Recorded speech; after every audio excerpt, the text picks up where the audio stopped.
The image is one thing that I mean, I know we're going to get into everything, but the big thing that I really wanted to hit home today, so I'm going to make this my front and center argument. When did we have our filmmakers forget that puddles are the epitome of cinematography? The amount of neon lights bouncing off of puddles so that you can see he wets these everything reflections. down. Exactly. He wets everything down. Streets of water. The streets of water. Yes, my God, because he does. He wets everything down. But then again, you get the neon bouncing off of it. Yeah. The kissing in the rain, all of it is so perfect. And yeah, the suspension of disbelief has to be completely just swept away in the process. Welcome to Season 4 of Talking Pondo. Talking Pondo is a podcast where Clif and Marty give each other a film to watch and talk about them in detail. Some episodes will include a special guest.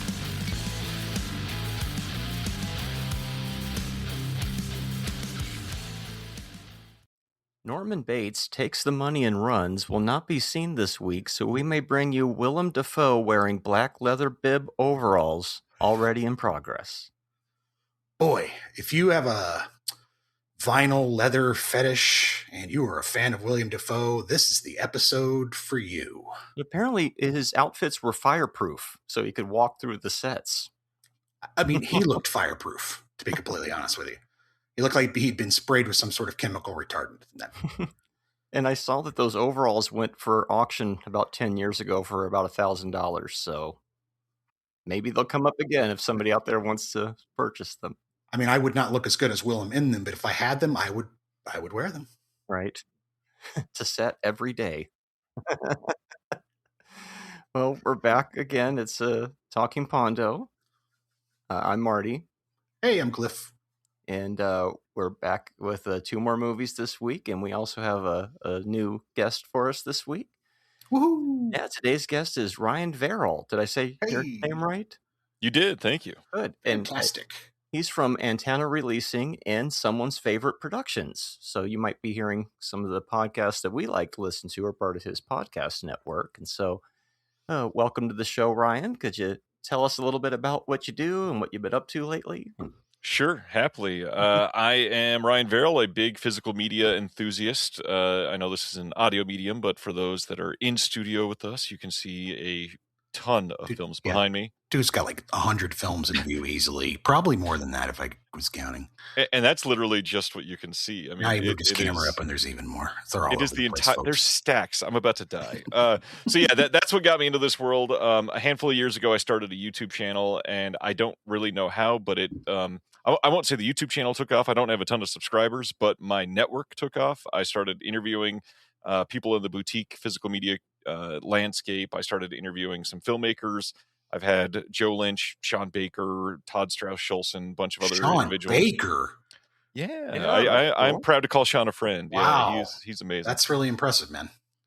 Had them on the show, and one of the people that I had on the show is actually a filmmaker that we're going to talk about today. And during my conversation with Francis Galluppi, who directed Last Stop in Yuma County, we were like geeking out over audio commentaries, and we basically were just, kind of like giggling like schoolgirls and talking about our favorite ones. And he jokingly said, "Should we start a Blu-ray company?" And I was like, "Haha, wait, are you serious?" Yes, we should. Yes. I took that to the extreme, showed up at Francis's house 3.5 months later, and we literally now run Antenna Releasing together. Oh, wow. That's fantastic. We are currently releasing films in theaters. We are putting films on streaming digital releases, and our home video imprint launches this fall. And we've got more than a year of theatrical releases already scheduled. I've got multiple years of home video releases ready to go.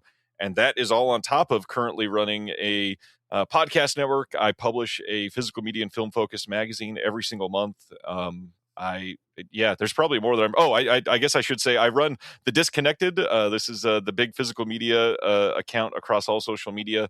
And around that, I do a live stream every Thursday night to cover all of the announcements that come out, have a guest on, discuss something surrounding film, like top 5 of some actor, director, or a genre, or break down like our favorites of the year or something like that. We've covered kind of everything because I've been doing it every single Thursday since the summer of 2021, and I've only ever missed 2 Thursdays, and neither one was truly my fault. So, wow. Well, I have to say, physical media is king. When I was younger, when streaming first came out, I thought, well, this is great because it'll, you'll aggregate. It was just Netflix, right? So you're like, okay, everything's on Netflix. I'll just pay one fee and I can watch a bunch of stuff. And then it became, and I remember hearing my dad several years later after all the platforms were out, and he goes, why can't I just get one login and pay one price to get all these things? And I'm like, cable. You want fucking cable. Literally, yeah. And so he has YouTube TV now, which is this, YouTube TV is basically just, it's cable for people who want cable, right? All the channels, you can scroll through it and all that shit. It's got a DVR. But I started to get back into physical media pretty hard, especially when I started realizing how much it was hard to find and things that, like, especially certain types of, certain copies or releases of films. And you're just like, Jesus, okay, I don't want to watch this. I want to watch the copy I remember seeing when I was a kid or that I saw in the theater and so on, right? Like Star Wars is a perfect example, right? God bless the people who put the 4K project out and gave us the actual Star Wars release in 4K, right? Because Lucas ain't going to fucking do it. He's like, you get your Laserdisc copies and you shut up and watch my stuff, right? So I don't mean to deflate you and not to add to the rumor mill, but the big rumor is that we should actually be hearing about a proper 4K restoration. I have heard about that. I have heard about that. And I believe the 4K project is what pushed that to the front, where they were like, oh, there's an interest in this version, this release. Okay, sure, we'll make it. Because, I mean, Disney didn't care. They'll make money off of whatever they can throw at you, right? Yep, so absolutely. Anyway, I just wanted to jump in on the bandwagon and be like, yay, physical media.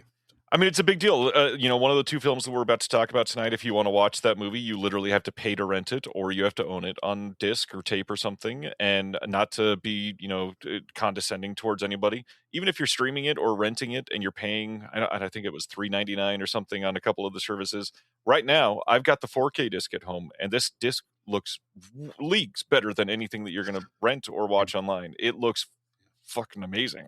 This is an astonishingly beautiful film. So anyways. Well, and even the 4K streams you're getting are compressed. You know what I mean? By a lot. Yeah, by a lot. You're not, I mean, because if they did, you'd need a pretty big pipe down. You need a nice bandwidth, It's true.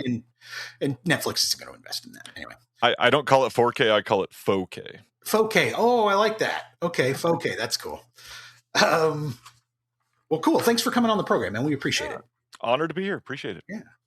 So what do you guys think? What do you want to start with first? Cliff, what movies are we? Oh, yeah. Hey, let's talk about that. So a couple of good ones here.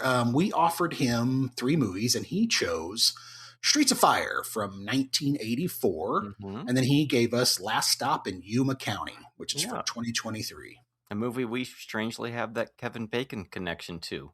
But, yeah. And one, strangely, this type of film is kind of right up our alley, so I'm surprised that it passed both of us by. You know what I mean? Glad you got to see it. Yeah, we did.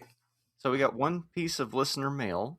Oh, sweet. Before we dive into the movies here, it's about our episode on Moonlight and The Martian from a few weeks ago. That's an interesting pairing, but the titles go well together, I thought. And it's none other than Dylan J. Schlender writing in saying, Moonlight was a chore to get through. I have to hope Marty agrees with me. Well, no, I don't. I liked the movie. I liked it quite a bit, actually. But I enjoyed it too. I can understand how it might be a little slow or tedious for some people. I think we talked about the fact that it wasn't breaking any new ground story-wise, but that it was probably the best told story of that nature, right? So it was really the best well put together. So well put together. And I love the color of the film. Like, going up against La La Land, I feel like they had a lot of the same wonderful coloring in that film. So it's pretty to watch. And so we usually let the guest decide what movie we want to talk about first today. So I'm eager to dive into Streets of Fire. Right. For those that have never seen it, man, there's so much we can say about it. Man, yes. Okay, Streets of Fire. Ready? What is the black leather bib overall movie, Cliff? What is Streets of Fire? It's much more than that, but that's one of those striking images. Right? It is, in a film full of striking images, but we'll get there. Streets of Fire, 1984, PG, 1 hour, 33 minutes. Here's your log line. A mercenary is hired to rescue his ex-girlfriend, a singer who has been kidnapped by a motorcycle gang. This is directed and written by Walter Hill and also written by Larry Gross. Stars Michael Paré, Diane Lane, Rick Moranis, and, of course, Willem Dafoe. Let's see. Storyline. Another time, another place. The bombers, a motorcycle gang led by Raven, kidnaps rock star Ellen Aim as she is performing in concert with her band The Attackers in her home neighborhood of The Richmond. The kidnapping is solely in Raven's obsession with her, and waitress Reva Cody is ultimately able to convince her initially reluctant brother, former soldier Tom Cody, to rescue Ellen, his former girlfriend, who Reva believes Tom truly still loves, despite she's now in a relationship with her demanding manager, Billy Fish. Ooh, I feel like this is AI written. Tom and Ellen broke up in their diverging lives. Tom uses the assistance of Fish as the bankroll, and another former soldier, McCoy, who wants to eke out a career as a soldier of fortune, they needing to penetrate into Raven's tough neighborhood of the Battery to locate Ellen. Tom realizes that it will not be as simple a job as getting in and out of the Battery with Ellen, as Raven is not the type to give up without a fight, perhaps to the death. But what may be more of an issue for Tom is confronting Ellen once again, especially difficult with Fish on his team and Fish considering her now his property. And folks, if you're thinking that was a convoluted storyline, the film's a little kind of weirdly convoluted. And yet more simplified. And yet very simple at the same time. Yeah. All right, well, let's dive in. So I'll start with the fact that I adore this movie. I saw it when I was a kid, 84. I think I was 11. And I thought Diane Lane was the prettiest thing I'd ever seen. And I thought Michael Paré was the toughest guy I'd ever seen. And I've been a Michael Paré fan ever since. Like I love him in any of the Cruisers. I love him in the Philadelphia Experiment. You know, anything Michael Paré's in, I'm going to watch. So, you got to say hello to him. I got to meet him, and he's a super nice guy. Yeah, super, super cool dude. But yeah. I adore this myself. Saw it on VHS decades ago for the very first time. I swear I've owned this film on... there's only been like 7 formats it's come out on. I swear I've owned it on 14. It is one of those movies that no matter when it comes out, I have to buy the newest version, and somehow it keeps looking better and better, which really shows how much Walter Hill was able to get on film back then. And unless you were in there opening night that first weekend, I guarantee your print looked battered to hell. And throughout the years, it has always looked battered to hell. But man, the new 4K for this movie is striking, almost as striking as Diane Lane in this film. Did they go back to the negative for the 4K? Oh yes, yeah. Very much. Okay, so I'm gonna have to go get a copy of that. That's because if you watch this movie, one of the things I love about it is the production design and the artistic design of the movie. Like all the fucking colorful neon, the sweet hot rods.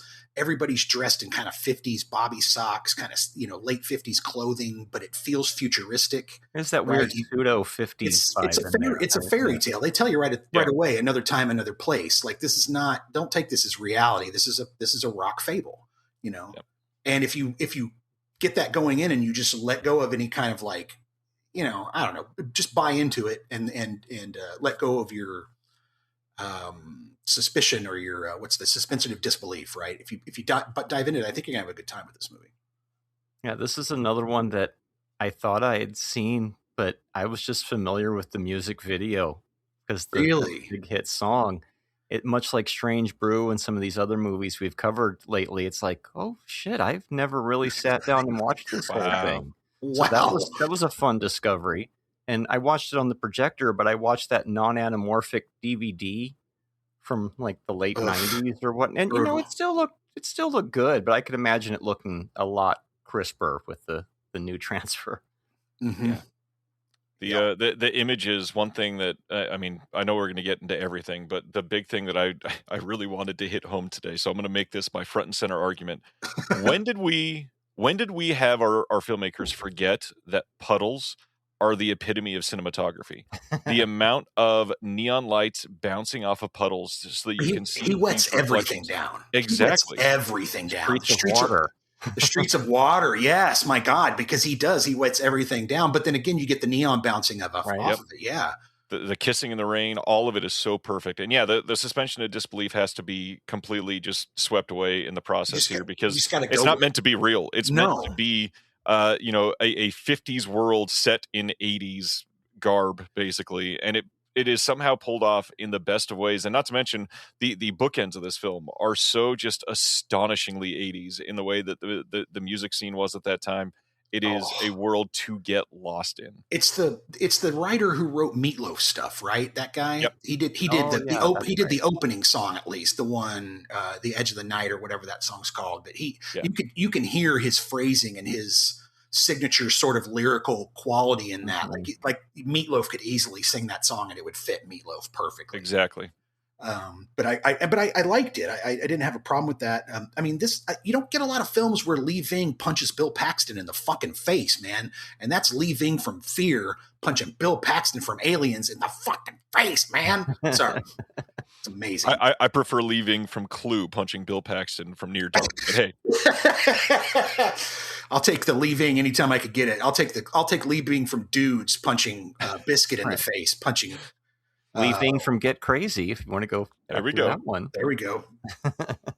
So the village people show up to a rock show, and in a fit of rage about the shitty movie that they're in, they kidnap the lead singer. Is that the plot of them? I'm just kidding. It's just that when they come into the concert, they all look like they're the leather people from the village people. Everybody in this movie is leathered out, vinyled out, rubbered out. And then in comes Tom Cody, who looks like he just finished mowing the back 40 and stocking the hay with his fucking suspenders. And so it's like this. I love the movie because just the wild choices that Walter Hill makes. It's the guy that made The Warriors, for fuck's sake, right? Like, holy shit. This is even more than that. It's so much more. It's so much more. And much like The Warriors, we once we hit the street, we go from piece to piece to piece to piece, right? We have this fight. We meet Ed Begley Jr. We pay him. We go to the Battery. We have our little thing there. Then we go back. We do it's all these little moments, just like in Warriors, where we ride the subway, we fight the guys with the bats, we move on with the weird clown people, and so on and so forth. I like to think of this actually as in the Warriors universe, but it's more of a crossover film with. I like that. I just mentioned Near Dark, but another Catherine Bigelow shout out. It feels like The Loveless meets The Warriors, and it's if you've never seen The Loveless, it's Willem Dafoe's film that's about another motorcycle gang that came out about 2 years before this one. And interesting. It is a really fun idea to think of those as just a melding of those two films. I do love the idea that The Warriors and Streets of Fire take place in the same universe. I kind of feel like they have to be. They're both elevated in that weird sort of pseudo reality, and everything about it is it's just a magnificent journey to get to the other side of anything. And that's kind of just Walter Hill. And when you look at his filmography, that's why he's a great writer. It doesn't have to be this overly the world is at stake like we're getting in every film nowadays. It could literally just be, hey, I got to get 3 miles away and the world is going to try to stop me. Yeah. Yeah. No, that's a great point. That's a really great point. So we get the kidnap, right? Village people come in, kidnap the rock singer. Willem Dafoe's got the cowhorn hair. And then Van Valkenburg's like, well, better call the equalizer, better call the farm boy equalizer. And let me write out typewrite out a letter to him. And then I love the of course it's got that great introduction to Tom Cody where he shows up, sits down, he's having coffee. Here comes the gang, and you get that great butterfly knife scene where he whips the butterfly knife and Cody just grabs it and then smacks the shit out of him. Smacks the shit out of him. Puts the butterfly knife, whips it back up, puts it back in his hand, and goes try again. And then there's a series of just slaps where he's just smacking the shit out of him. Oh, that must have inspired us, I think. I think so too. Oh my God, I think it might have. At least because you saw this before. But it's very Bruce Lee-ish, like, what was that? Yeah. We need total concentration. Although that's probably Kentucky Fried Movie, but you still know where I'm coming from. So the first guy who busts in the restaurant, the leader of the gang, he looks like the lead singer from the Pod People. Right. And I just wanted him to say, oh, that guy from Pieces and Pod People, right? Okay. Yeah. I wanted to say, he looks like, somebody was going to ask him how the soup was, and he was going to go, it stinks. You know what I mean?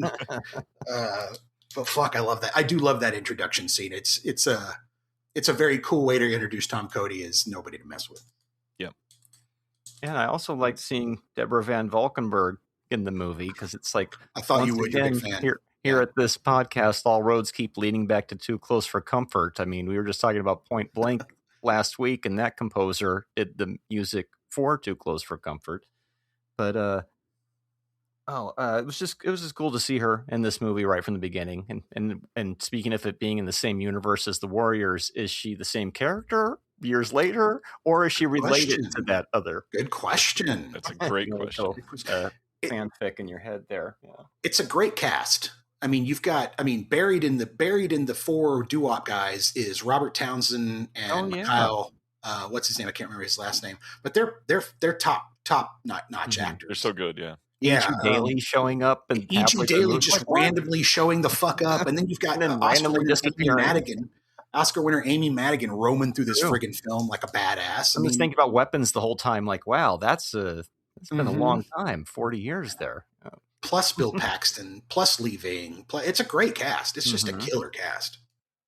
Every scene, it's another face that you recognize, or a voice if you're a fan of Rugrats. But yes. I met E.G. Daly, and the first thing I said to her was, you sang the theme song to Better Off Dead, and she gave me the weirdest look and went, yes, I did. I did. I remember that, Dave. I just wanted to point that out.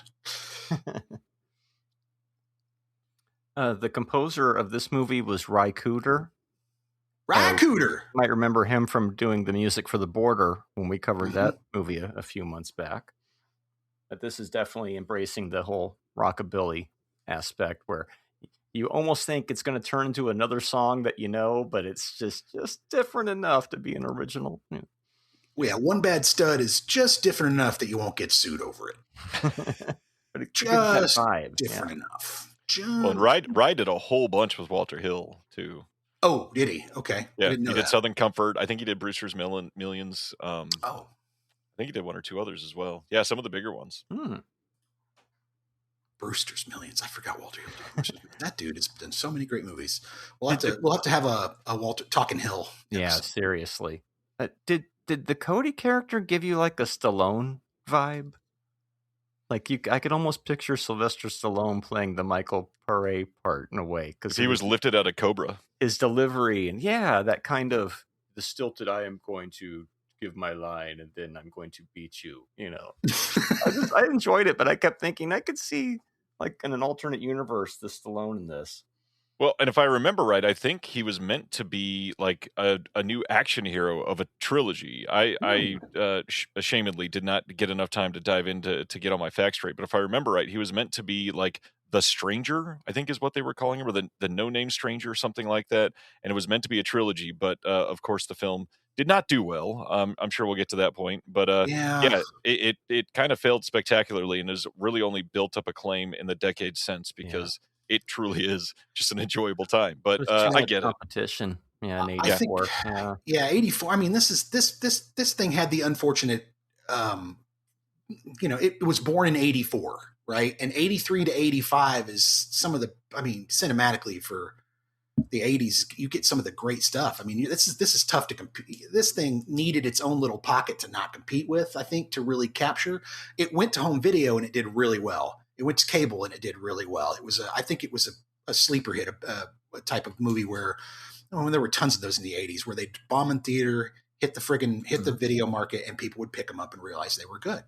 Sometimes the studio system didn't market them well or didn't have the confidence in them, and sometimes they just didn't do well. And the people who really liked them went to video, and I feel like this is one of them. Or maybe it's just me. Maybe it was I'm sure the hit song helped bring a little notice to it as well. I Can Dream About You. Yeah, that was probably the biggest part of the whole movie is.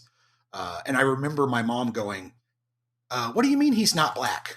And I was like, no, Dan Hartman, because when the music video came out on MTV, it's a white guy, right? And everybody's like, what? My mom's like, what do you mean black? What can I tell you, Mom? Everybody's lip syncing. Yeah. The rescue mission makes very little sense. Like, I mean, it just makes very little sense. Like, and then it's over, and then there's a half hour of the movie left. I'm like, yes, the movie be over? Yeah, I still enjoyed it, but the pacing is a little odd. It's a little weird, yeah, because you've still got a lot to do. Well, you still have to have him come after her. You still have to fight him to the death, and then you still have to have your big ending. Right? I guess that's better than it all typically happening all at once, right? The end of the movie would be, we rescued her, I fought the guy, the movie ended. So at least they did a little something different here. I think our other movie did kind of the same thing too, a little bit, where it subverts the expectations, where you're like an hour in and go, wait a minute, what? Now what's going to happen? But we'll get to that one in a bit. Well, and I was excited. We'll talk about it, but I was excited when we chose these two films together because I kind of feel like the weak points of Streets of Fire, the second one does a lot better, and it might be a little bit of the opposite there as well. Yeah, similarities. They're almost like neo-westerns in a way, both of them. Yeah, very much so. Stranger wanders into town, and it reminds me of that Bad Day at Black Rock. Yep. I wonder if the gun what do they call the guy on set who's in charge of the guns? The armorer. Mm-hmm. I wonder if the armorer got a deal on 30-30s. Because my fucking God, there's no shotguns in this movie. There's no machine guns in this movie. It's 30. Everybody's got a damn John Wayne 30-30. Are they it's trying insane. to keep part of the 50s? I think that, and I also maybe? think you're right. I think it's a neo-Western, and I think that Hill's leaning into that with the 30-30. Like, no, I just want I want Western type of guns. I don't want machine guns. I want these, I want these, that type of thing. Because when here comes Bill Paxton and all the guys at the very end of the movie rushing out, and it's like, damn, that's a lot of friggin' 30-30 rifles. There must have been 40 or 50 of them, I think, on camera at the same time. Well, and the sound and the visual of all of them cocking those at the same time is very powerful, and not something that would have been the same with the little of a shotgun. And that's true. Cinematically, man, they made the right choice in that scene. That's true. Yeah, that's absolutely. Yeah, and it doesn't. I guess it doesn't really work if everybody's like putting a clip in their machine gun and then it does. It's different, huh? Yeah. Well, and if they're shooting pellets, there's gonna be a lot of fallout around that area. But yeah, that rescue mission's weird. It's just like Amy Madigan sneaks into the bar, she grabs a dude, knocks him out, and then then very easily just creeps into the main room where everybody's playing poker. All the leaders are playing poker. Shoots a dude, holds everybody at gunpoint, and here comes Tom Cody. Because first, of course, he creates a diversion by shooting all the bikes right outside with his special 30-30. And then he goes running into the bar, and immediately within 2 turns up the stairs, he's found her, cut her loose, and they're out the door. Yet at the same time, it's the most hectic editing where it's just amongst all this is just motorcycles and explosions and a punk girl dancing on a bar and the band going. And it's wild. It's very, very chaotic. Like almost comic book-ish before they were doing those. Yeah. I mean, I like it. It's just weird. But yeah, I think it has a good pace. Yeah. It feels very propulsive. There's not really a moment in this movie where you're even languishing for a few moments. And in that point, one of the things that I've always compared this to, funny enough, because when you look at it, you don't know when it's supposed to be set theoretically, but in my mind, I've always paired this with Dick Tracy. It is so like noir, neon, comic bookish with a very just catapulting down a hill the entire time sort of editing pace. And they both have that very similar trajectory too, where they kind of failed on launch and got a cult status. And I kind of think this might be one of the reasons why. Sure, they're unique, but that doesn't really work in a theatrical sense in the 80s because people wanted these big brand new adventurers like the Goonies that they can go see. They wanted an E.T., they wanted a Star Wars, they wanted Indiana Jones. You can't market any of Dick Tracy or Streets of Fire like those because there's nothing that is anywhere remotely like that. Nobody has seen Streets of Fire like this. Even though it looks like The Warriors, it's not because it's set in the 50s and the 80s. It is a musical. It's a rock fable. It's not something that people had been seeing. I mean, I say that as I'm wearing a Phantom of the Paradise shirt, but that wasn't a massive hit either. I mean, it's one of those things where you're hitting a niche crowd and you're just hoping that your stone rolling down the hill gathers moss built of fans for the next 40 years. And thankfully it has. I think it has, yeah. That description fits Top Secret as well. 1984, sure does. Set in the 50s, but the 80s at the same time. Didn't do that well theatrically. Got a acclaim huge later. Following. Yeah. I go back to the color. I love the colors of the film. I love the color grading of the film. Whoever shot it shot the fuck out of it. It looks great. The production design is spot on. I think Walter really had a really good handle on all that stuff. He had a very clear vision of what he wanted, and he got it on film, and it looks great. Like it really, really looks good. But we're 47 minutes in, and suddenly the characters need to take a fucking walk. So they take a walk. Well, what are we going to do when they take a walk? I know. We'll shoot a fucking music video. Thank you, Walter. Because this is the 80s. And this movie has probably 4 fucking music videos in it. Oh, yeah. The opening, I Can Dream About You, her big ending song, and then this other song with the walking where she's all melancholy and fucking singing about her Tom Cody and being all sad, romantically sad. It's so 80s. It's just fucking, you watch this and no other decade made movies they don't make them like this. They don't put fucking 6 fucking music videos in the middle of a 90-minute movie, man. It's amazing. I miss it. Same. Ed Begley Jr. How the hell did Ed Begley Jr. make it into this movie? He had a free day. Of all the All he needed. weird, just like random cameo, I'll play the hobo who is obviously a drug addict and who's a smartass. That's who I'll play. Okay, Ed. Could you just put some mud on my face? That'd be great. Thanks. And so then we collect everybody, right? And so we collect E.G. Daily, and there's Robert Townsend and the group, right? Now we're all on the bus, and now we're on our adventure. We're fighting the cops, we're pulling guns on the cops and all that shit, and fighting the cops to get to where we need to go. It's very adventure. I think that's the part where you get your little 80s adventure piece, right? You put everybody together, and they're on the bus, and they're off trying to get their thing going. I do think it slows down third act. Why is he sending her away? Is he trying to run?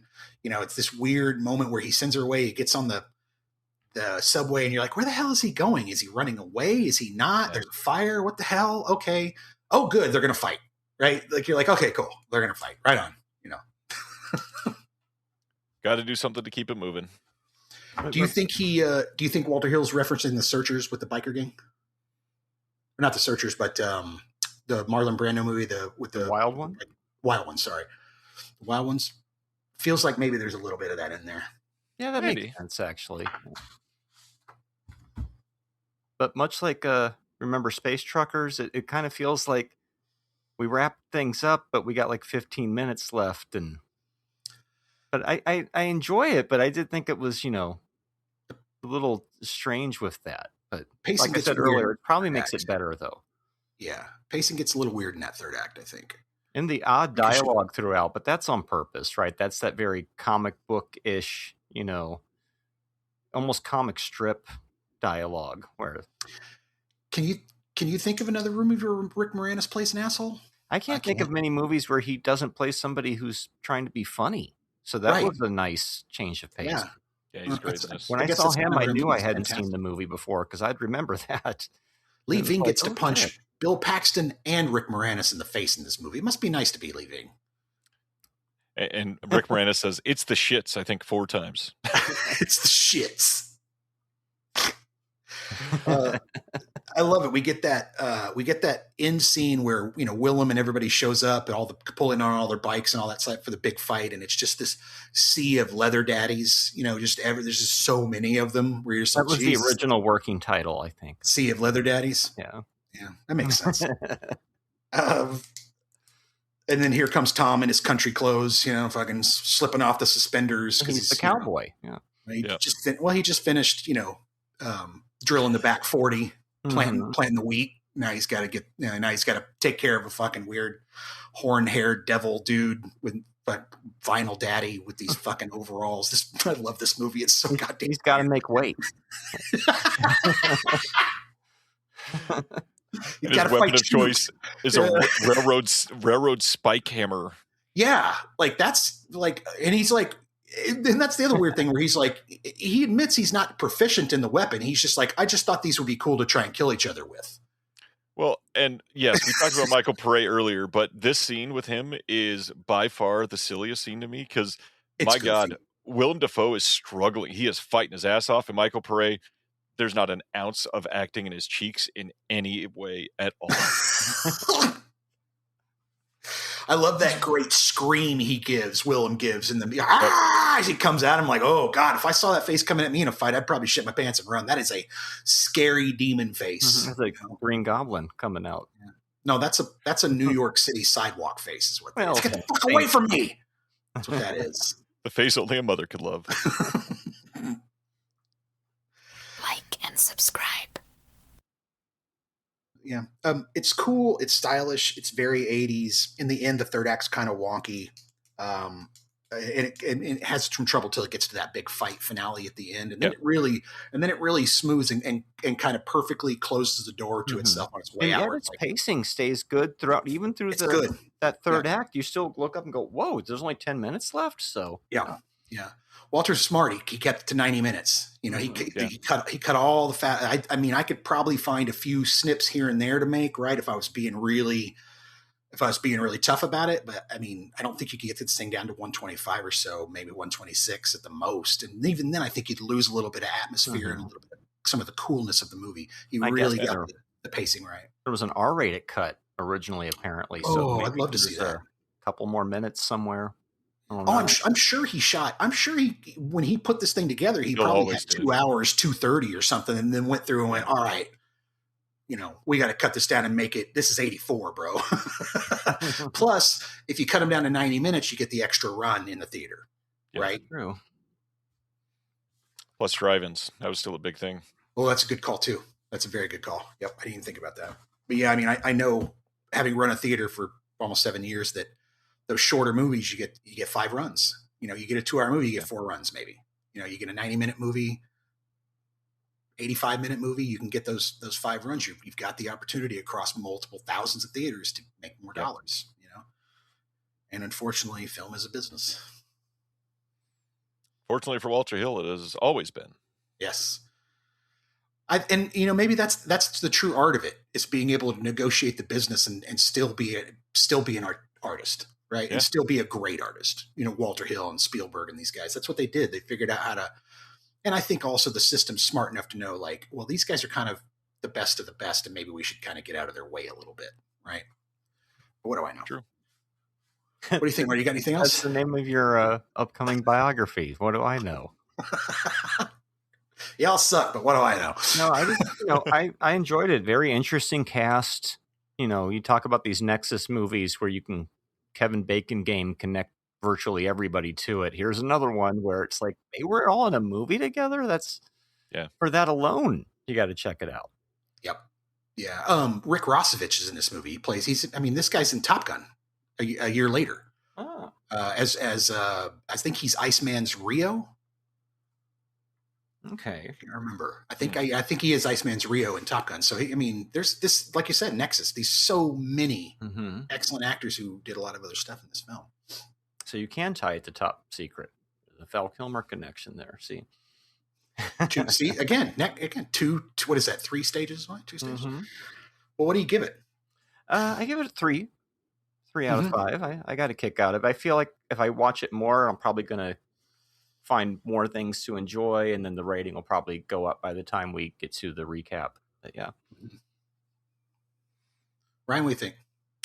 I am much warmer. I'm all the way up at a 4.5 on this one. The second and third act, I think the end of the second act into the third act is the only weak spot for me. And even then, I think the story itself is good. I think the hard part is that knowing how you're shaping the ending of this sort of makes it nigh impossible to go from what we had set up in the second act to get there in a way that leaves this under an hour 40. And if they would have fleshed out that story, it would have just completely halted the pacing, which is probably the most important part of this film. And when you start the film in such a cinematic musical way, you have to keep that energy up the entire time. Otherwise, people are going to start to get bored. And very, very smart of him to bookend it the way he did, because those 2 scenes are impeccably shot. They are remarkably great sounding. They look beautiful. You end with the classic driving off into the sunset sort of feeling. And I don't know, it's just, to me, it's exactly what I'm missing in 2026 films. It's got that substance. It's got proper lighting. It's got a great ensemble of not huge names, but eventually will be huge names. And in 1984, I am sad and embarrassed that we saw this as less than. Good call. All right, right on. I'm kind of in the middle. I think I'm bouncing between a 3.5 and a 4, mainly because I've been giving a lot of 4s out lately, and I don't want to see like I'm just freely dealing them out here. But I do think this is. I'm gonna go 3.5, but I'm probably, when our review, gonna go to 4. I think. I mean, I hadn't seen it in probably 15 years. I've seen it a bunch, but I haven't really sat down and watched it like this in about 15 years, and it just struck me on how. It just caught me right away. And there was that lag in the third where I'm like, oh yeah, okay. So, because he gets the girl and you kind of feel like the movie's supposed to end, but no, there's more to come. Yeah. And there is just a little lag there, but then it picks up right away again. So, and then catch your breath. Yeah. Yeah. And a little bit. And I think you're right. That ending, I do love that ending scene. I love the lyrics of the ending song. The lyrics of the ending song are perfect to the film and perfect to describe Tom and her, and why they're not going to be together and why it's going to be. So I just thought that was really perfect. So 3.5, but I'm probably going to go 4, to be completely If I remember right, too, that ending song was made like over a weekend for the film, and they had to go in and rewrite things to make it work because it was so much better than the original plan or something like that. And Interesting. it completely shaped the way that this film was felt for a lot of people. And I mean, it is sort of the iconic part of this entire film, which has all kinds of iconic parts, but it is It's that song. it's a great the last big emotional moment of the film. It Yep. really is, and it's really perfectly done. Andrew Laszlo is the guy who shot this, and he shot the shit out of this fucking film. That's all I can have to say about it. Pardon my French on that, but Laszlo, great job, man. Beautiful, just absolutely gorgeous. Yeah. Which brings us to... So we get some pretty interesting indies around here, and here is another perfect example of small sets, small cast, pot boiler. A really great example of what to do with limited resources, as we have discussed before and love around here when somebody's like, I got, just a handful of actors, I got a couple sets, it's a basic idea, and bam. Yeah. So what is Last Stop in Yuma County, Clif? Last Stop in Yuma County, 2023, rated R, 1 hour and 30 minutes, again. While stranded at a rural Arizona rest stop, a traveling salesman is thrust into a dire hostage situation by the arrival of two bank robbers with no qualms about using cruelty or cold hard steel to protect their blood-stained fortune. This is written and directed by Francis Galluppi, stars Jim Cummings, Faison Love, Jocelyn Donahue. Let me get you a storyline here. While stranded at a rural Arizona rest stop, it's the same thing. So basically, that's your storyline. So, and honestly, that's kind of all you need to know. Anything more that you know might kind of ruin the film for you. There's a lot of you don't want to know how it's going to work out. You stop the podcast right now, watch the movie, and come back because let the film, because we're going to talk about it. But this is the type of film where you don't want to know anything. You want to let the film play out and surprise you, right? Am I tripping, or was there a similar coffee scene in both movies, or was I just like misremembering? Like, you want cream in your coffee? No, I want black. And I'm like, did that happen in Streets of Fire? Or am I just having a glitch in the Matrix here? Probably. It's a trope for a reason. Did you guys catch the Magnum Force homage in that? There's a actual scene where she puts the sugar in his coffee. She puts the sugar in the sheriff's coffee, and he has to take sugar in his coffee. That's literally Harry Callahan coming in, going, "Well, I come in here every day to get a cup of coffee, and I don't take sugar in my coffee." And she put sugar in my coffee. So there's something fucking going on here, and that's why she wrote under that lid. Yeah. Yep. At first, I thought it was set in modern times, but as you go into it, you realize, wait a minute, 70s, 80s, this is like 73. The same as Streets of Fire. When is it set? We have no idea. There's a 73 license plate. There's an old square television. There's no cell phones. There's ashtrays and smoking and looking at a newspaper. And I'm like, this is cleverly kind of out of time in a way. Yeah. I think by the cars and by the license plates, you can get a good grip on where things I thought it was 80s, and I was like, I think this is 70s. I also think it's being intentionally vague to give you atmosphere too, which is nice. Well, that's the reality of these smaller towns like Yuma County in Arizona. Is you've got these smaller towns that are sort of pitched from their own period. This could be easily 7 years later, and people just fucking don't pay their registration and don't upgrade their cars, and it's the last time things have been renovated. Yeah, fuck. We went to Baxter Springs. Was that it? Kansas. We went out to that festival. Yeah. Marty and Jeff and I were at a film festival in far northeast Oklahoma, and I realized, dude, we're like 2 miles from the Kansas border, and Baxter Springs is 5 miles away, and the town we're in doesn't have the greatest food selection, so we decided to go to Baxter Springs and can't see if it's any better. And turns out that it's one of the early spots that Frank James robbed, and it's just like that. It's a small town, and you can see a couple new restaurants, but it's the same kind of pickups from the 90s and 2000s and the same sort of stuff. Yeah, I know exactly what you mean. Like the car stereo, even, turning the dial. And I'm thinking, wow, when was the last time I turned a dial on a car stereo? It takes you back a bit. It reminds me a bit of The Hateful Eight. That's what I've read, but I never saw that movie, so I don't really know. In its structure. I don't mean not by the story, but in its structure, where we bring all these people together into a central location, and then they all kill each other. And you have a survivor, right?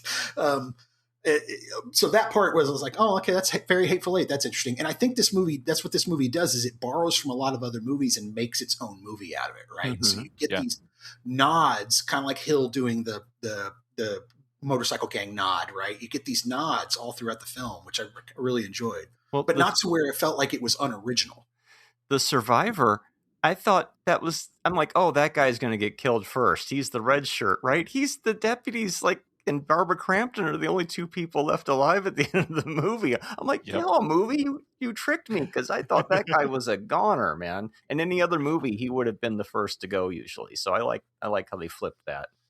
Well, and that's why I completely love so much about this movie. All of it is just subverting expectations when you least expect it. And the best part is that the movie sets you up for the increased tension the entire time, because they show you that the fuel truck everybody's waiting on was wrecked at the very beginning of the movie during the credit sequence. Mm-hmm. I didn't even catch that till the end. And then I realized, oh, that's right. You know. So that entire time, if you are keen or watch it again, you realize all of this tension is already ratcheted up because of what you know, but not what anybody else knows. Yeah, so everything is just best. Yeah, built-in bomb waiting to go off. Mm-hmm. I got some Hell or High Water vibes in there, because there's always the smart one and always the impetuous kind of dumb one, who's going to ruin things for everybody. Got to call out Richard Brake by name as well. Oh yeah, it's another one that's a character actor that, God, first off, I get to meet him next month at a convention. I'm just thrilled. Nice. He is a incredible actor, somebody that every single time he's on scene, just like Willem Dafoe, what we just watched, he's got one of those faces you cannot look away from. Yeah, he definitely does. We saw him at a con a few years ago. We didn't get to talk to him, but he seemed very approachable, and everybody seemed real chill out talking to him. So I bet that'll be a good meet. Yeah. I think it's hilarious. Like early on, when the kind of the hapless deputy comes in and he's walked into this tense situation, and his senses are so dull. He's such a bad cop that he's not picking up on any of it. Like he's like, you walk into a room where people are just about to fight, you can smell it. Like you can feel it. There's a palpable energy in the room. And he's just like, well, how's everybody doing? He's Barney fighting it, right? Yeah. And so, but he walks over to that couple while he's waiting for the coffee, and he's talking to them and like, well, I'm from Texas too. Whereabouts? Waco. And oh yeah, my son's out there and he's leading a church where he's singing and playing guitar. And it's like, your son's David Koresh. That's who your son is. That's what you're referring to. That's hilarious. So funny. I love the little buried things throughout this film. Same. Pale Barbara Crampton's a little weird to me, though. I have to say it. The makeup, she just looked like she had no blood in her face. And I've met that girl in person. She's beautiful. It's just like, but I wonder if she was like, kind of, pale me out. Give me the weird flip from the 70s, She did. I wonder if she did. I bet you she did. She seems like she'd be really into stuff like that. I just love that she's still all in on indies. Like if you've got a good script, she will happily work on almost anything. And we did Suitable Flesh, and we really enjoyed that one too. That was a lot of fun. Yeah, really a lot of fun. It's not Magnum Force. It's Sudden Impact. Damn it, my notes. I checked my notes. Sudden Impact's the one where he does the coffee. Well, and there's an actual scene where they're showing a scene from a Western in there as well, which is a very obvious nod to the kind of situation that they're sitting in. The mechanic isn't over the garage side, and they walk in, and he's just sitting there watching Western. Very much sets the tone. Mm-hmm. Yeah. He's got a good Tarantino moment in there with the couple in the car and the music playing, and she's got her feet up and all that stuff. There's that felt very Death Proof to me. Very, very Death Proof. Where it's like, oh, it's that scene where they're all driving, and she's like, put the song on. She's got her feet up, and I saw a critic say it reminded them of True Romance a little bit. Sure, I can see that. Yeah, especially the scene where she's shooting the can, or he's shooting the can. He's shooting the cans, and she's telling him target practice. He is. Yeah. I like that she's smarter than he is. Yeah. Also felt a little bit like Key Largo. You ever seen Key Largo? No. Key Largo's Humphrey Bogart, and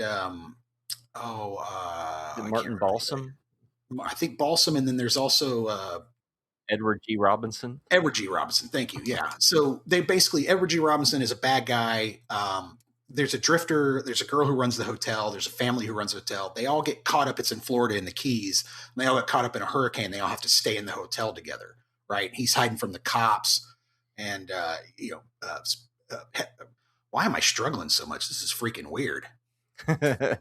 Anyway, it reminded me of that, where it's like everybody coming together. There's a shootout. There's a lot of suspicion. There's a lot of tension back and forth. It felt very Key Largo. Weird. Oh, so Jonathan Proudstar? Love him. So I think I met him once at, I think it was the Chandler Film Festival, because he's friends with our friends.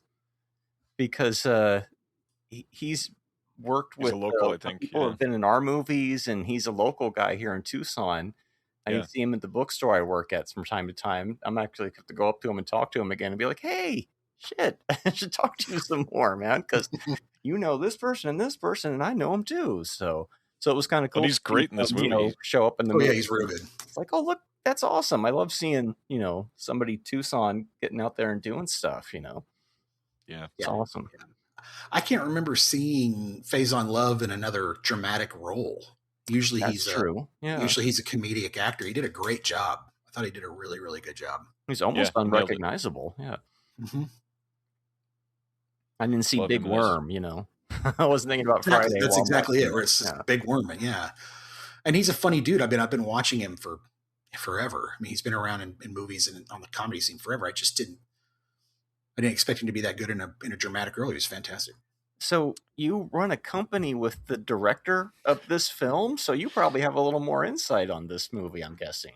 I mean, there's a bunch of stuff. The production behind this was a huge. What is the best way to say it? There's a bunch of things that went great, and it was a lot of fun for the people that made it. But there's a lot of stuff that was a shit show as well, just like many films. Yeah, the big thing though, big thing though is the producer of this film literally had to sell his house to get this film distributed. Oh my! And that whole story got a documentary made about it that is doing the circuits right now, called Sell Your House. And I love that you can watch this movie, then watch a documentary about the making of this movie, which is more about, like, for people that like us, that we've heard all of the behind the scenes shit before, but to hear a story about somebody loving and knowing a project is destined for greatness so much that you're willing to put your house up as collateral is a big deal, especially when you're not the filmmaker, when you're not the lead, when you're not the studio backing it. You're literally a producer on the film, and it's just like,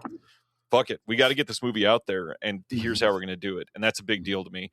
But yeah, Francis is amazing. It's the movie that got him on the mind of everybody out there. He went and made a couple short films before this, got recognized, got a little bit of funding for this film, pulled off something which I think is kind of a minor miracle with how this movie is so tense throughout on such a small budget. And now he literally just wrapped filming the next Evil Dead movie. Yeah. And I mean, how do you complain about life after that point? You don't. Good job, Francis. Francis, here's my favorite part of your movie. There's 6 cars in the parking lot, right? And at one point I'm like, get a goddamn hose, get a gas can, and siphon the fucking gas out of those 5 cars and get the hell out of here. And what happens 5 minutes later? He runs out there, and I'm just like, yes, finally somebody who's smart in a fucking movie. Finally. It's so rare. It's so rare, because usually you have to work with the film's internal logic, and it breaks. Yeah. To get the thing done, or to do whatever, or to make the premise happen. And here it's like, he does the smart thing. He goes, he drains the gas, and then, of course, other things happen that keep him from being able to get away, but he does the smart thing, right? He does what you should do in that situation, which is take everybody else's gas and get the hell out of there. Mm-hmm. Love it, Francis. Really well done, sir. Yeah, and this is one of those movies. I don't know that there's any bad decisions. I mean, there's a couple. No, I would agree with that. There's a couple stupid moments from the criminals and from people that are. Yeah. Well, they have to happen. But bad filmmaking decisions, though. No. Right. Absolutely not. Things like the sugar, things like the siphoning, things like deciding, hey, everybody's dead. I might as well take the money. Like nobody's going to catch me. Those are all kind of logical moments in this film that all holds up to certain tests that you could hold it to. I kept thinking they're going to know that that's his knife and that woman to catch him. But nobody had to end up worrying about that the way that it played out. I thought the knife salesman like, oh, we're going to discover that he's like a crook too, or he has some backstory, because it gives you so vague, like maybe he's telling the truth, but he's not. But then they end up subverting that expectation again. It's like, no, he's just the dude who landed at the wrong place at the wrong time, and then he made a few smart/dumb choices, or made them too late, perhaps. But I mean, his car was going to break down anyway, so I guess there was no way out. Yeah, Yeah.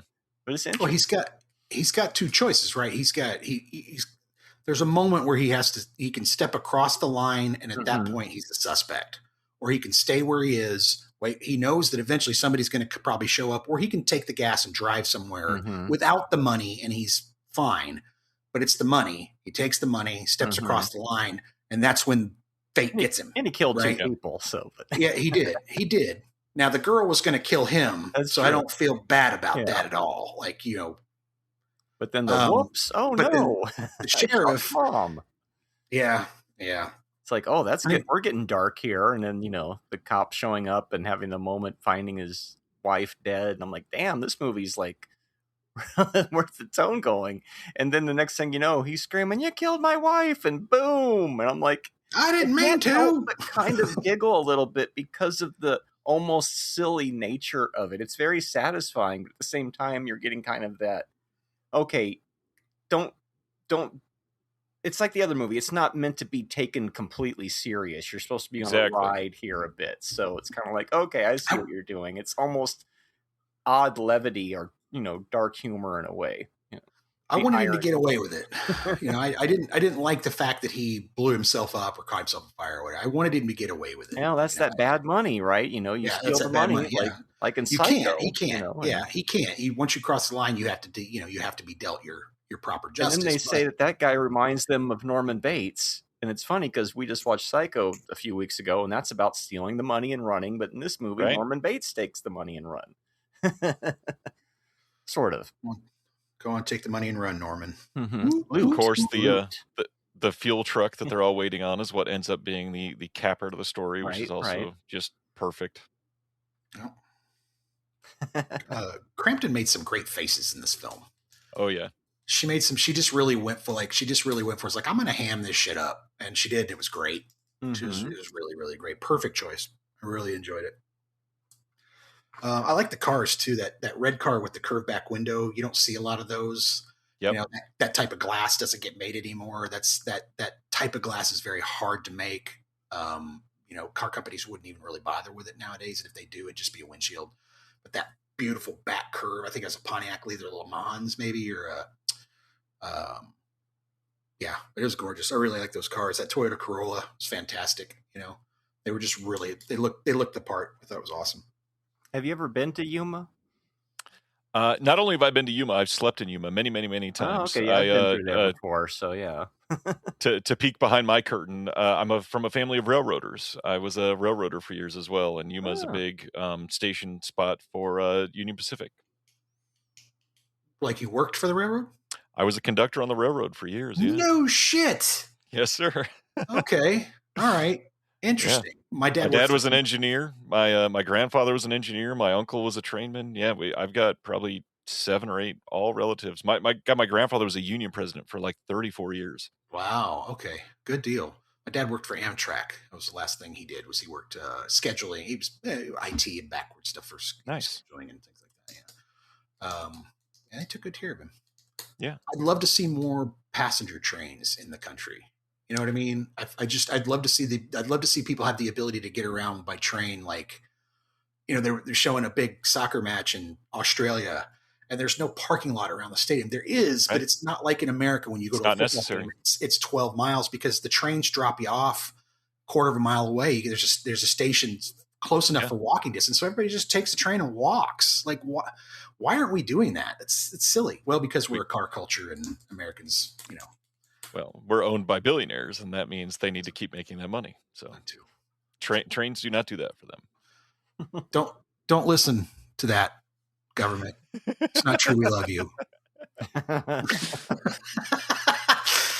I really enjoyed this. It feels like it pulls from a lot of different cool movies and it does a lot of fun things, but eventually it pulls it all together and makes it its own. and it's very satisfying. I really like that. Mm-hmm. Glad to hear it. Yeah, I think this is almost a pitch perfect script. I think this is an incredible debut to show what a filmmaker can do, and would really recommend for anybody out there that's looking to get into the industry as a filmmaker itself, find something like this. And if you can't write the script like this, find a really great writer and become a duo. Make an amazing movie that is shockingly well done for next to no money. And if you can do that, you've got an in, guaranteed. Well, that's what we keep trying to do over here. But our last two movies, even though they're kind of comedies, they got some pretty decent marks, and now they're worldwide on streamers. Maybe one day it would be nice to get another physical release of them, But we did a little independent run last year, just 100 copies. But yeah, sold pretty well at conventions. Mm-hmm. All right. All right. Cool. What? You guys got any other comments? We barely said her name. Really want to shout out Jocelyn Donahue. She's fucking great in this. She's fantastic in this. Yeah. The whole cast is really, really good. There's not a weak actor in this movie. Not at all. I mean, even Gene Jones, which everybody knows as the guy from No Country for Old Men. Mm-hmm. He's incredible in this. But yeah, Jocelyn Donahue, I think, is what really ties this whole thing together, because she builds in so much of the tension. And again, no stupid decisions. Everything that she does is smart. She palms a knife when she needs to. She makes sure that she's doing the coffee scene exactly the way that somebody logically could try to get some help here. She is smart at sort of keeping everybody under control and not losing their head, which in many situations that would be really easy to lose control of that yourself. And yeah, I think she's the perfect sort of cross between like genre actor and really great dramatic actor that made this work. I mean, she's just somebody that you could trust holding this down. I liked that moment where it's about to pop off and Richard Brake's got her, and she's got that, and Gene sees that knife, and he just goes, "Honey, let's fucking do this." Like, he's, come on, enough. Just she stabs him, and then everybody just and there's that hateful eight moment, right? So pow, pow, pow, pow, pow, pow, I enjoyed it. Marty, what do you give it? I give it 3.5. I got a pretty big kick out of this one. The more you think about it, the more it sits with you. When I first watched it, a lot of it was like, what's going on here? And then you sit with it for a few days and you go, well, wait a minute, this ties to this. And so going back and watching it again, it's probably going to be much like Streets of Fire, where it's like, oh, I'm getting more out of this the second and third viewings, and more people should seek this movie out. And so when you're talking about movie that was only available on streaming, was that what you were saying earlier at the top? No, this is on Peacock. Streets of Fire is not available to stream anywhere that I found. Streets of Fire, you have to rent it or own it on disc. Dang, did we make you rent it, or did you own it on disc? I already own it. Video. He has the 4K of Streets of Fire. As we were saying. Oh, that's right. Okay, just making sure. All right, hate to make somebody pay for that. Is one of like 11,000 releases I have in this room with me right now. But you can get a disc of a Yuma. Not only can you, I have 3 different releases of Yuma County. I've got the Australian release, the UK release, and the US release. It's gotten a lot of love, lots of like audio commentaries, bonus features, great art.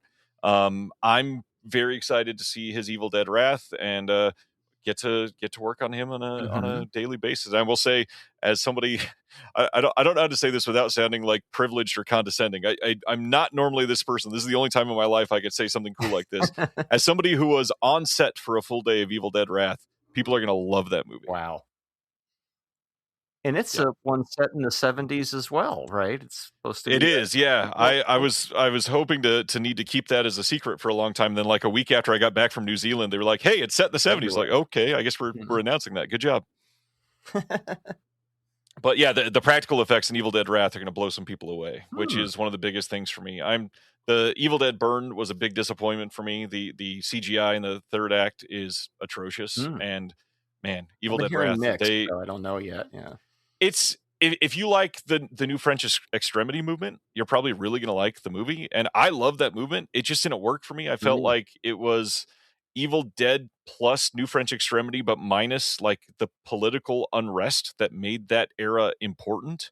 And so it's just sort of soulless and mean in a way that kind of stripped all of what made Evil Dead unique to begin with to me. Sounds more like demons or demoni.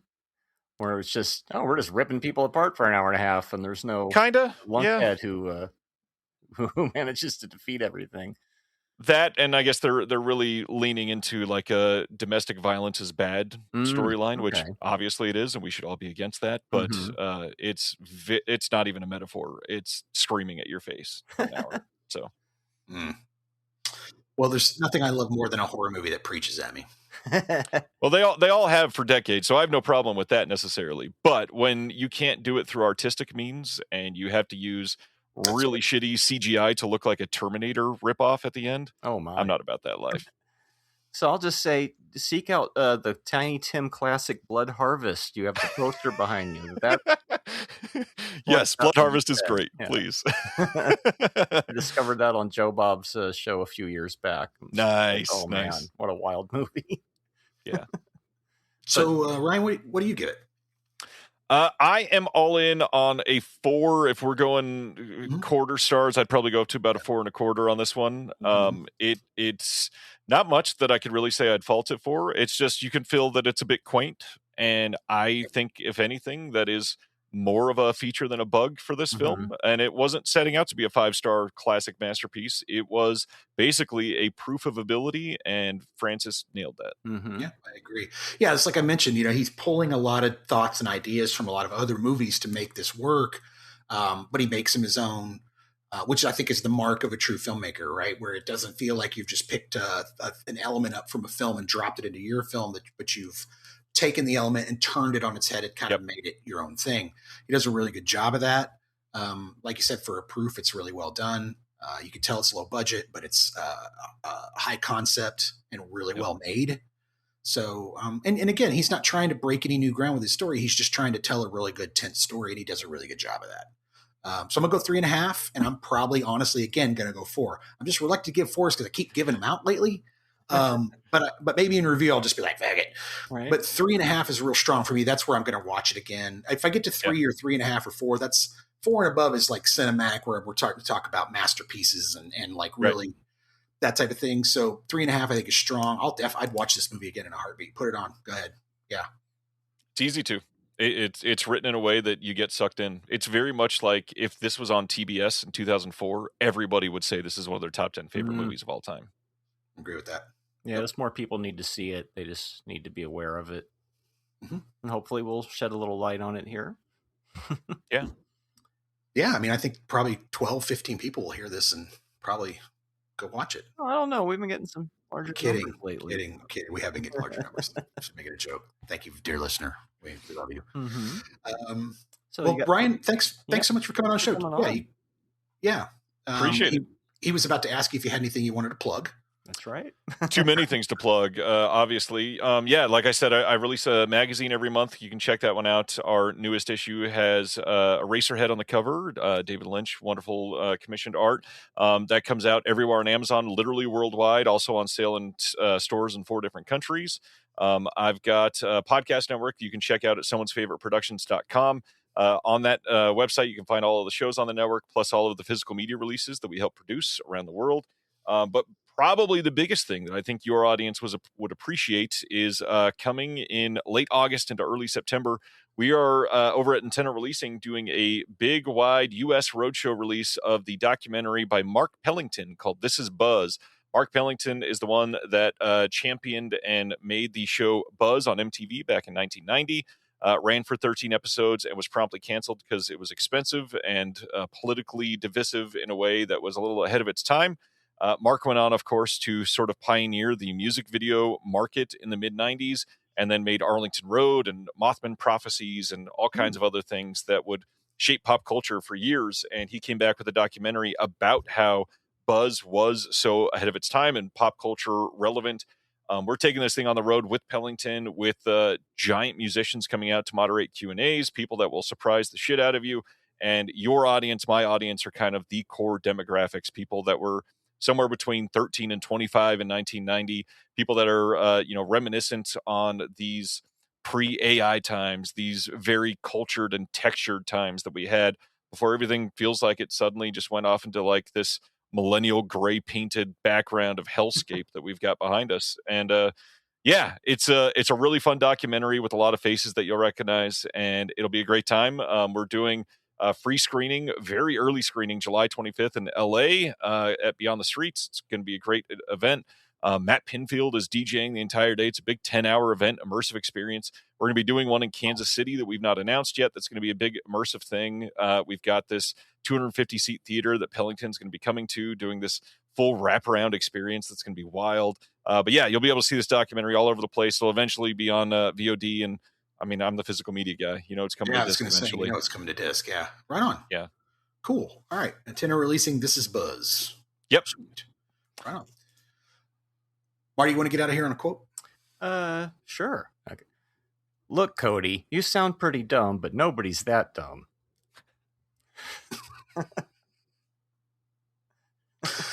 Ryan, you got anything? Both of these movies, I would say, this is the shits. Is a coffin considered furniture? For my mother-in-law. Let's get out of here, guys.